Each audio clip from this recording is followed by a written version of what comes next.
자, 제1장 무선통신 개론 파트의 내용을 살펴보도록 하겠습니다. 제 출제 경향 분석할 때도 말씀드렸습니다만 이쪽 문제에서는 산업기사는 한 4문제, 기사는 한 5문제 정도가 출제가 되고 있어요. 평균적으로.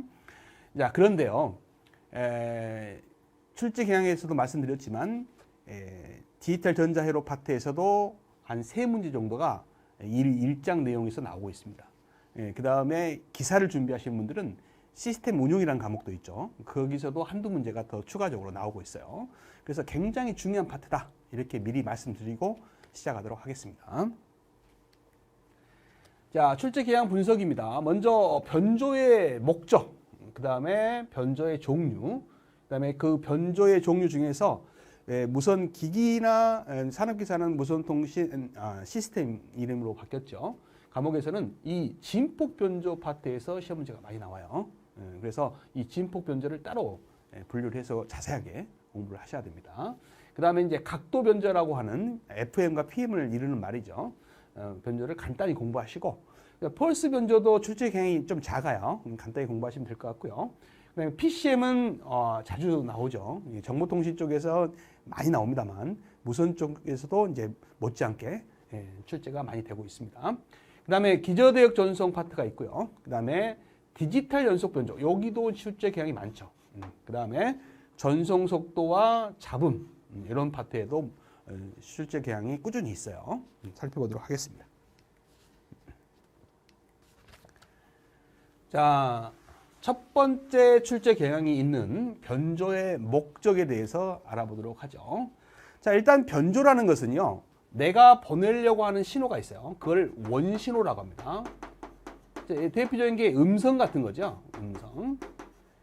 자, 음성의 주파수는 우리가 이제 300에서 3400Hz 정도를 갖고 있어요.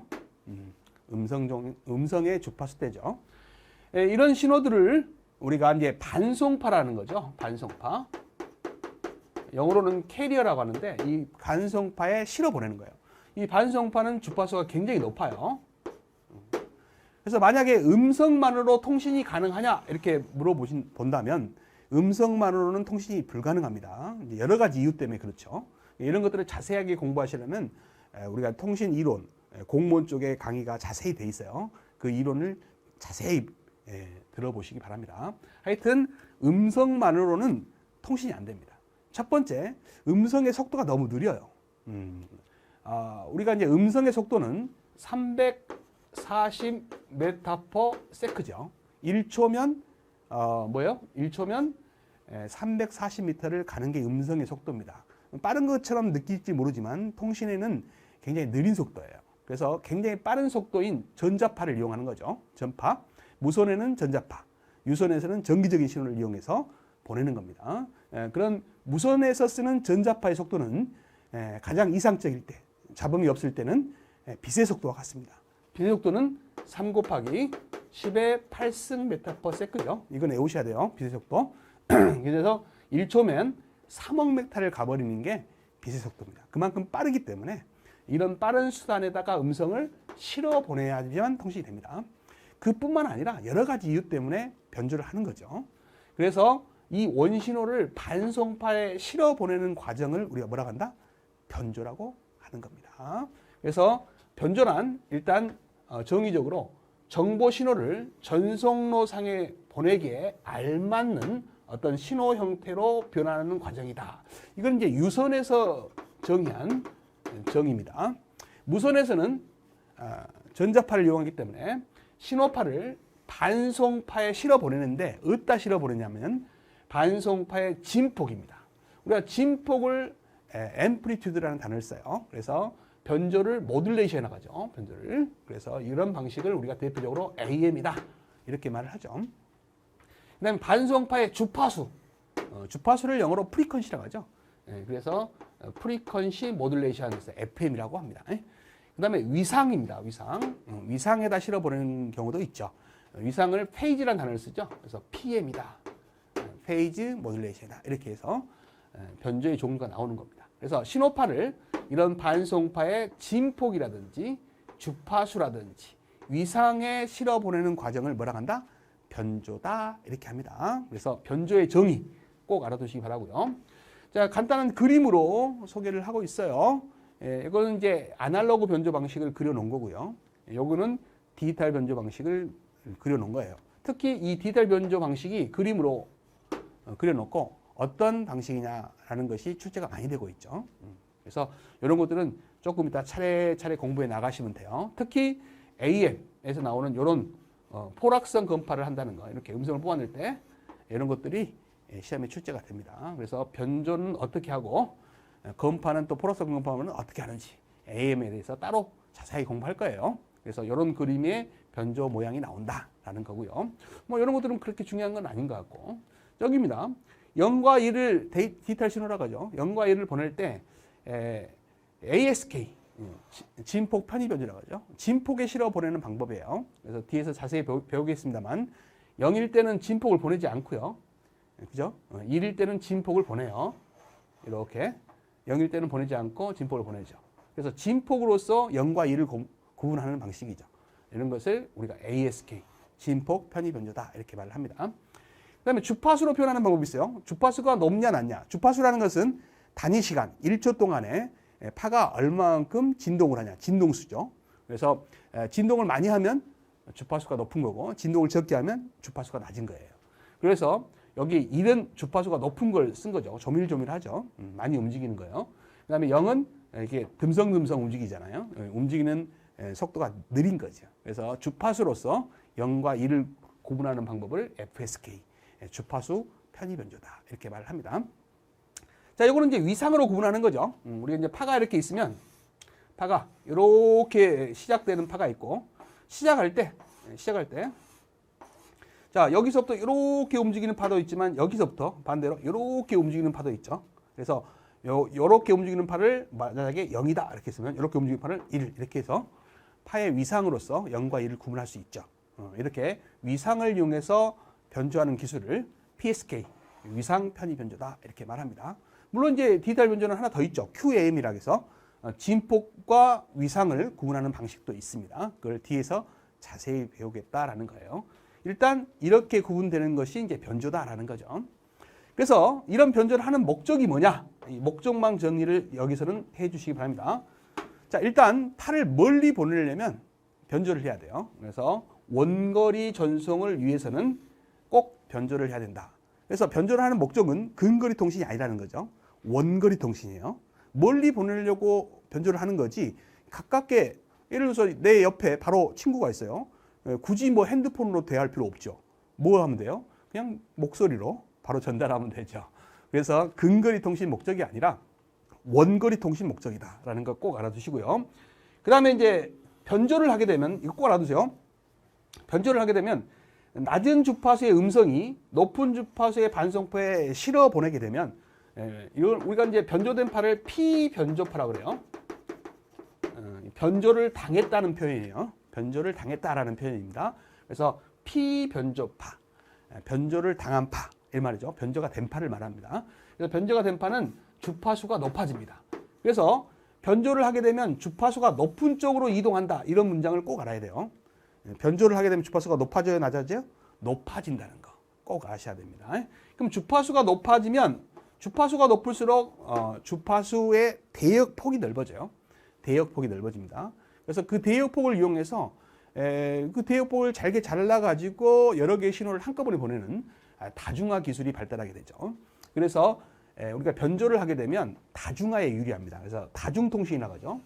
그 중에서 여러 가지 다중통신이 있죠. 그 중에서 대역폭이 넓어져요. 주파수 대역폭이 넓어져서 다중통신에 유리하기 때문에 그 중에서 FDM입니다. FDM. 그래서 TDM이라고 하면 틀려요. 그래서 틀린 문장으로 TDM에 유리하다. 그러면 틀립니다. 이런 거 조심하셔야 돼요. 주파수가 높아지기 때문에 대역폭이 넓어져요. 주파수 대역폭이 넓어진다는 거죠. 그래서 다중통신에 유리한데 어떤 다중통신? FDM이라는 주파수 분할 다중통신에 유리하게 됩니다. 자, 그 다음에 안테나를 제작하는 문제가 해결되죠. 우리가 이제 안테나 길이는요, 파장의 절반으로 만드는 게 좋아요. 가장 수신율이 좋습니다. 이렇게 만들기 곤란할 때는 그 다음 길이로는 파장의 4분의 1배로 만드는 게 좋아요. 그래서 이런 길이로 만들어야만 수신율이 좋습니다. 한마디로 안테나 길이는 파장, 람다라는 파장의 비례예요. 파의 길이죠, 파장. 파장에 비례한다는 거 잊지 마시기 바랍니다. 파장에 비례한다. 그럼 파장이라는 것은 람다는 F분의 C라는 공식으로 구하죠. 이 공식을 모르면 자격증 못 땁니다. 그래서 이 공식은 별표 3개는 꼭 외우셔야 돼요. 파장은 주파수에 반비례한데 이것이 빛의 속도 3 곱하기 10의 8승 메타 퍼 세크예요. 그래서 이거는 고정해 놓고 주파수를 주면 파장 구할 수 있어야 됩니다. 그래서 파장과 주파수는 반비례하죠. 그래서 변조를 하면 주파수가 높은 쪽으로 이동한다 그랬죠. 그래서 주파수가 높아지면 파장은 짧아지게 돼 있습니다. 그렇죠? 그래서 파장이 짧아지면 안테나 길이도 따라서 짧아지죠. 그래서 안테나 길이가 짧아지면 뭐가 하기 좋아요? 제조하기가 쉽고 그럼 가지고 다니기가 쉽잖아요. 그죠? 만약에 변조를 하지 않고 음성만으로 이런 음성만으로 보내기 위해서 안테나를 제작한다 그러면 안테나 길이가 수십 킬로미터가 나와요. 계산을 한번 해보시면 그렇게 나옵니다.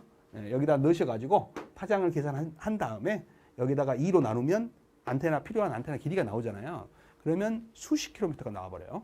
그러면 그런 걸 만들기도 힘들지만 갖고 다니기도 힘들겠죠. 그래서 안테나 제작 문제를 해결하기 위해서라도 꼭 뭘 해야 돼요? 변조라는 걸 해야 된다라는 걸 잊지 마시기 바랍니다. 자, 그 다음에 우리가 이제 변조를 하게 되면 각종 잡음과 혼선, 간섭으로부터 정보를 보호하기가 좋아요. 그래서 신호대 잡음비라고 하는 SMB죠. 나중에 배우시겠습니다만 SMB란 말은 조금 알아두세요. 노이즈 분의 신호, 시그널이란 뜻이에요. 그래서 신호대 잡음비는 클수록 좋죠. 클수록 좋습니다. 그래서 SMB가 좋아진다는 말을 개선된다 이렇게 표현해요. 그래서 변조를 하게 되면 각종 잡음에 강해서 SMB가 개선된다 이렇게 알아두시면 좋을 것 같습니다. 우리가 이제 주파수대가 높아지면 잡음에 강한 이유가 뭘까요? 자, 예를 들어서 음성을 내가 보냈다고 생각해 보세요. 여러분들 내가 지금 동영상 강의를 하고 있습니다만 인터넷 강의를 하고 있습니다만 나만 이야기하니까 내 목소리가 여러분들 귀에 들리는 거예요. 근데 내 주변에 나가고 똑같은 목소리, 같은 주파수대죠. 갖고 있는 사람들이 막 떠들어 보세요. 그럼 내 목소리가 여러분들 귀에 잘 들리겠습니까? 섞여가지고 무슨 말인지 잘 모를 거예요. 그죠? 그것을 간섭이라고 하죠. 비슷한 주파수대에 있는 신호들은 간섭을 일으켜요. 그래서 우리는 변조를 해서 나만의 주파수로 바꾸는 거예요. 그러니까 수많은 사람들이 지금 통신을 하고 있습니다만 내 핸드폰에서 내가 통화하고자 하는 사람 목소리만 들리는 이유는 고유의 주파수를 이용하기 때문에 그래요. 그래서 변조를 하는 이유는 나만의 주파수대를 높여가지고 전송하게 되면 주변에 있는 비슷한 주파수대들이 잡음이 섞이지 않는다는 거죠. 그래서 내 원하는 목적지까지 도달한 다음에 그곳에서 수신기에서 나만의 목소리를 뽑아내는 거죠. 이걸 복조라고 하죠. 그러게 되면 깨끗하게 들린다는 겁니다. 그래서 SMB가 개선된다. 이렇게 알아두시면 되겠네요. 자, 이렇게 해서 변조의 목적에 대해서 알아봤어요. 자, 개념 확인 문제를 풀어보죠. 자, 다음 중 변조의 필요성에 해당되지 않는 건 뭐냐 그랬습니다. 전송 채널의 간섭과 잡음을 줄이기 위함. 그래서 우리가 변조를 하게 되면 SMB가 개선된다 그랬어요. 그 다음에 다중통신을 하기 위함이다. 맞죠? 특히 다중통신에서 뭐예요? FDM이에요. 만약에 TDM이다 그랬으면 틀리는 거예요. 그 다음에 원거리 통신을 하기 위함에 이야기해서 우리가 변조를 한다 그랬죠. 원거리 통신을 하기 위함이다. 맞는 겁니다. 그 다음에 좀 더 긴 파장. 우리가 변조를 하면 주파수가 높아지죠. 그럼 파장은 어떻게 돼요? F분의 C니까 주파수가 높아지면 파장은 짧아지죠. 그러니까 좀 더 긴 파장이 아니라 뭐다? 짧은 파장이죠. 짧은 파장의 신호를 만들기 위함이다. 이렇게 했으면 맞았을 텐데 틀렸죠. 그래서 답은 옳지 않은 걸 고르라는 게 답은 4번이 되겠습니다.